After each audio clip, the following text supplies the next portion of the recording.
இன்றைக்கி lunch box recipe பார்த்துடலாமா? S, fried rice தான். ஸோ கடாயில் கொஞ்சமாக ஆயில் சேர்த்து ஒரு 5-6 பல்லு பூண்டு வந்து குட்டி குட்டியாக நறுக்கி சேர்த்துருக்கேன். இது கூட வெஜிடபிள்ஸ், முட்டைக்கோஸ், கேரட், பீன்ஸு, கேப்சிகம் இது எல்லாத்தையும் நறுக்கி ஹை ஃப்ளேம்லேயே ஒரு 2 நிமிஷம் வந்து நல்லா வதக்கி எடுத்துக்கலாம். இந்த வெஜிடபிள்ஸ்லாம் வந்து வேகிறதுக்கு கொஞ்சமாக சால்ட்டு, அது கூட கொஞ்சமாக சோயா சாஸ் சேர்த்து நல்லா மிக்ஸ் பண்ணி எடுத்துக்கிறேன்.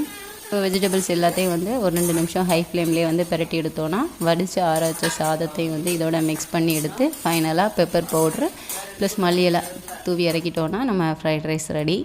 இதுக்கப்புறமா டிஃபன் பாக்ஸில் வந்து ஃப்ரைட் ரைஸ் எல்லாத்தையும் பேக் பண்ணிக்கிட்டேன். ஸோ மார்னிங் பிரேக்ஃபாஸ்ட்டுக்கும் இதையே வந்து சாப்பிட்டுக்கிறேன்ட்டான். ஸோ அதையே வச்சு உருளைக்கிழங்கு குருமா வச்சு தயிர் வெங்காயம் அது கூட கொஞ்சமாக சாஸ் வச்சு, இந்த சாஸுக்காக தான் இவ்வளோ எக்ஸைட்மெண்ட்டு இன்றைக்கி மார்னிங்கில் இருந்து.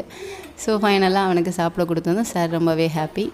லஞ்ச் பேக்கும் ரெடி பண்ணதுக்கப்புறமா நானும் குட்டி தம்பியும் சூர்யாவை ஸ்கூலில் ட்ராப் பண்ணுறது கிளம்பிட்டோம். நாளைக்கு வேறு ஒரு லஞ்ச் பாக்ஸ் ரெசிபியில் பார்க்கலாம். See you, bye bye.